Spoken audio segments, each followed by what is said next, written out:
Hello friends, welcome back to my channel. आज हम लोग क्लास 6 के विषय इतिहास से पाठ्य योजना देखेंगे, जो कि चैप्टर राज्य, राजा और एक प्राचीन गणराज्य से लिया गया है। तो चलिए स्टार्ट करते हैं। पाठ्य योजना बनाने के लिए सबसे पहले आपको एक फ्रेश पेज लेना है और हेडिंग डालना है पाठ्य योजना, और आपको यहाँ पे लिखनी है संख्या। उसके बाद है विद्यालय का नाम, जिसमें आपको उस स्कूल का नाम लिखना है जो कि आपको कॉलेज के द्वारा अलॉट किया गया है, जहाँ पे आपको अपने प्रैक्टिस टीचिंग के लिए जाना है। उसके बाद है छात्र अध्यापिका का नाम, यहाँ पे आपको अपना नाम लिखना है। फिर है क्रमांक यानी रोल नंबर, कक्षा 6, विषय सामाजिक अध्ययन जिसके अंतर्गत है इतिहास।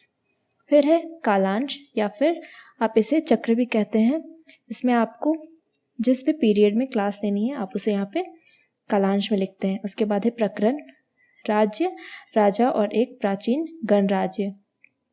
अवधि यानी कि आपको जितना भी समय या फिर जितना भी ड्यूरेशन के लिए आपको क्लास लेनी है आप उसे यहाँ पे लिखते हैं।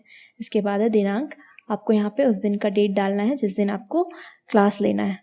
इसके बाद है सामान्य उद्देश्य, जिसमें हमें इस विषय के द्वारा बच्चों में जो भी विकास करना है या फिर बच्चों को इस विषय के द्वारा जो भी ज्ञान प्राप्त होगा उसे हम मिनिमम 4 पॉइंट में लिखते हैं। तो इसमें पहला है छात्रों में इतिहास विषय के प्रति रुचि उत्पन्न करना। दूसरा, छात्रों की मानसिक शक्तियों का विकास करना। तीसरा, छात्रों को अतीत से जुड़ी घटनाओं, तथ्यों, समस्याओं से अवगत कराना। और चौथा, छात्रों में देश प्रेम व विश्व बंधुत्व की भावना का विकास करना।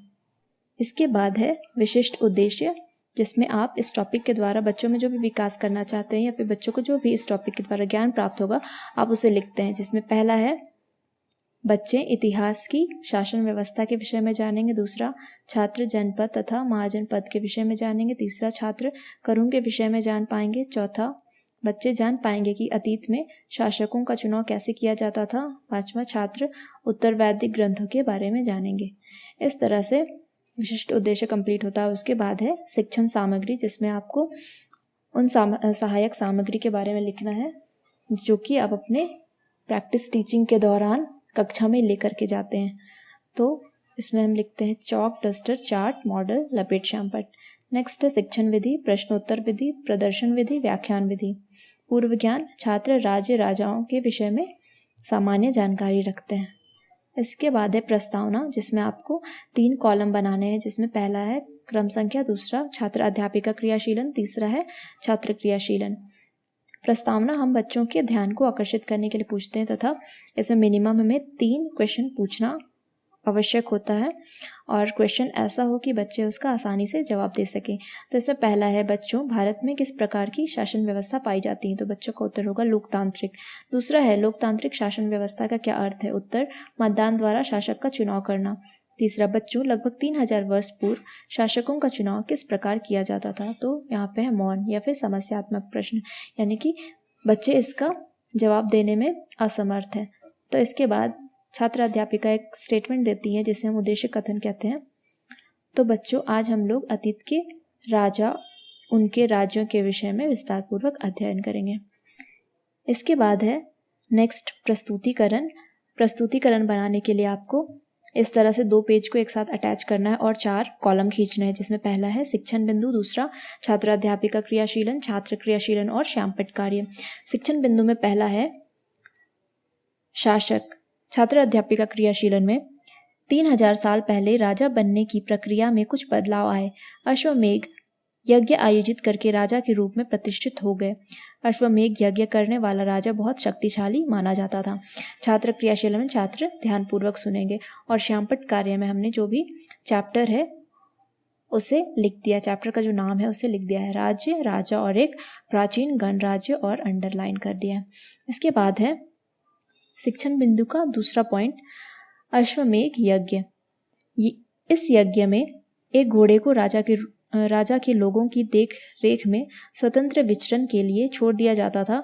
इस घोड़े को यदि किसी दूसरे राजा ने रोका तो उसे वहां अश्वमेध यज्ञ करने वाला राजा से लड़ाई करनी पड़ती थी, और यदि घोड़े को जाने दिया तो अश्वमेध यज्ञ वाला राजा अधिक शक्तिशाली है। छात्र क्रियाशीलन में छात्र सुनकर समझने का प्रयास करेंगे। इसके बाद तीसरा शिक्षण बिंदु है वर्ण, जिसमें छात्र अध्यापिका क्रियाशीलन में आपको लिखना है पुरोहितों ने लोगों को 4 वर्गों में विभाजित किया जिन्हें वर्ण कहते हैं। उनके अनुसार प्रत्येक वर्ण के अलग अलग कार्य निर्धारित थे। जैसा पहला ब्राह्मण और इनके कार्य है वेदों को अध्ययन, अध्यापन एवं यज्ञ करना। दूसरा है क्षत्रिय, कार्य युद्ध करना तथा लोगों की रक्षा करना। वैश्य, काम है कृषक, पशुपालक तथा व्यापारी। चौथा शूद्र, कार्य अन्य तीनों वर्गों की सेवा करना। छात्र क्रियाशीलन में आपको लिखना है, छात्र सुनेंगे तथा समझकर अपने कॉपी पर लिखेंगे। और श्यामपट्ट कार्य में वर्ण पुरोहितों ने लोगों को 4 वर्गों में विभाजित किया जिन्हें वर्ण कहते हैं। और ये 4 वर्ग है, पहला ब्राह्मण, दूसरा क्षत्रिय, वैश्य और शूद्र। इसके बाद नेक्स्ट पेज में आपको इसी तरह 4 कॉलम खींचने हैं। शिक्षण बिंदु, छात्र अध्यापिका क्रियाशीलन, छात्र क्रियाशीलन तथा श्यामपट्ट कार्य, जिसमें शिक्षण बिंदु में है बोध प्रश्न, जिसमें छात्र अध्यापिका क्रियाशीलन में प्रश्न है यज्ञ करवाने वाले का कार्य किसे सौंपा गया था, तो बच्चों का उत्तर होगा ब्राह्मणों को। उसके बाद है नेक्स्ट शिक्षण बिंदु जनपद तथा महाजनपद।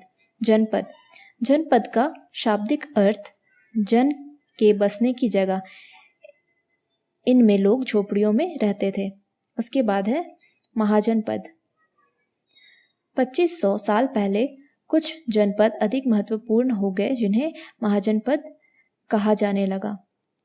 छात्र ध्यानपूर्वक सुनेंगे। अगला शिक्षण बिंदु है कर। छात्र अध्यापिका क्रियाशीलन में लिखना है कर। महाजनपदों के राजा विशाल किले बनवाते थे और बड़ी सेना रखते थे, इसलिए अब नियमित रूप से वे कर वसूलने लगे। अधिकांश लोग कृषक ही थे तथा वे फसल के उपज का 1/6 हिस्सा कर लेते थे। छात्र क्रियाशीलन में छात्र सुनकर समझने का प्रयास करेंगे। उसके बाद है आप देख सकते हैं इसी में छात्र अध्यापिका क्रियाशीलन में कारीगर, कारीगर इनके ऊपर भी कर लगाया गया था। इन्हें महीने में 1 दिन राजा के लिए काम करना पड़ता था। इसके बाद है पशुपालक, जानवरों तथा उनके उत्पादों के रूप में इन्हें कर देना पड़ता था। व्यापारी, सामान खरीदने बेचने पर भी इन्हें कर देना पड़ता था। आखेटकों, जंगल से प्राप्त वस्तुएं देनी पड़ती थी। छात्र क्रियाशीलन में छात्र सुनेंगे तथा अपनी कॉपी पर लिखेंगे। आप देख सकते हैं श्यामपट्ट कार्य में मैंने हेडिंग दिया है कर, और जो भी कैटेगरी है जैसे पहला में कृषक, उन्हें कर के रूप में क्या देना पड़ता था उन सबको मैंने लिख दिया है। जैसे पहला है कृषक, फसल की उपज का 1/6 हिस्सा। दूसरा कारीगर, महीने में 1 दिन राजा के लिए काम करना। तीसरा पशुपालक, जानवरों तथा उनके उत्पादों के रूप में कर। चौथा है व्यापारी, सामान खरीदने बेचने पर कर। 5वां आखेटकों, जंगलों से प्राप्त वस्तुएं देकर। इस तरह से हमारा प्रस्तुतिकरण वाला पार्ट कंप्लीट होता है। और इसके बाद है अब हमारा पुनरावृत्ति, जिसमें आपको मिनिमम 4 पॉइंट में बच्चों को जो भी आपने क्लास में कराया उसे रिवाइज कराना है। जिसमें पहला है 3000 साल पहले अश्वमेध यज्ञ के आयोजन से राजा प्रतिष्ठित किए जाते थे। दूसरा है लोगों को 4 वर्गों में पुरोहितों ने विभाजित किया था। तीसरा, ब्राह्मणों का कार्य था वेदों का अध्ययन, अध्यापन तथा यज्ञ कराना। चौथा है जनपदों में लोग झोपड़ियों में रहते थे तथा जानवरों को पालते थे, साथ ही चावल, गेहूं, धान, जौ, दाल उगाते थे। इसके बाद है मूल्यांकन, जिसमें आपको मिनिमम 2 क्वेश्चन बच्चों को पूछना है, जिससे आपको पता लग जाए कि आपने जो भी क्लास में पढ़ाया है वो बच्चों को कितनी अच्छी तरह से उन्हें समझ आया है। जिसमें पहला क्वेश्चन है अश्वमेध यज्ञ से आप क्या समझते हैं। दूसरा, शूद्रों के कार्य बताएं। तीसरा, कारीगरों से किस प्रकार का कर लिया जाता था। इसके बाद है लास्ट हमारा गृह कार्य या फिर होमवर्क, जिसमें पहला है महाजनपद के राजाओं ने किले क्यों बनवाए। दूसरा, जनपद तथा महाजनपद में अंतर स्पष्ट करें। इस तरह से हमारा आज का लेसन प्लान कंप्लीट होता है। आशा करती हूँ कि ये वीडियो आपके लिए हेल्पफुल होगी। अगर आपको किसी भी प्रकार की दिक्कत आए तो आप मुझे कमेंट बॉक्स में ज़रूर बताएं। और अपना कीमती समय देने के लिए और पूरी वीडियो देखने के लिए आपका बहुत बहुत धन्यवाद।